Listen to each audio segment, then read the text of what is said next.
So வீராஃப்ளை வெப்சைட்டை ஒரு college students பண்ணாங்கன்னு சொன்னால் நம்ப முடியுதா?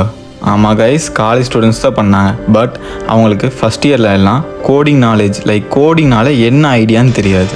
ஒரு நாள் அந்த பசங்க ஒரு ஃப்ரீ டெமோ கிளாஸ் கிடைக்குதுன்னு அட்டன் பண்ணுறாங்க. அதுக்கப்புறம் அந்த பசங்களுக்கு நைட் தூங்கும் போதெல்லாம் வெப்சைட் பில்ட் பண்ணுற மாதிரி, ஆப் பில்ட் பண்ணுற மாதிரி கனவு வருது. அதுவும் கோடிங்கே தெரியாமல். இதெல்லாம் ட்ரீமில் மட்டும்தான் நடக்கும்னு நினச்சிட்டு இருக்கும்போது சடனாக அவன் ஃப்ரெண்ட் ஏன்டா நம்ம கோடிங் கற்றுக்கூடாதுன்னு கேட்குறான். அந்த பசங்க யூடியூப்பில் கற்றுக்க ஆரம்பிக்கிறாங்க.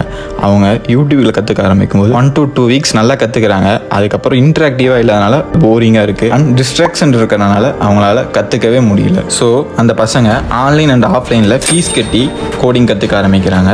இப்போது இந்த வெப்சைட்டும் பில்ட் பண்ணியிருக்காங்க. இவங்க இந்த வெப்சைட் மட்டும் பில்ட் பண்ணல, மோர் தென் 15+ ப்ராஜெக்ட் பில்ட் பண்ணியிருக்காங்க. இவ்வளோ நேரம் சொன்ன பசங்க யாருன்னு யோசிக்கிறீங்களா? வேறு யாரும் இல்லைங்க, நாங்கள் தான் இந்த பசங்க. We are the founder of Veerafly. Veerafly basically website build பண்ணி தருவாங்க, வெப்சைட் பில்ட் பண்ண சொல்லி தருவாங்க அண்ட் நம்பர்ஸ் ஆஃப் கோர்சஸ் சொல்லி தருவாங்க. அதுவும் ஜஸ்ட் 33 rupees per day.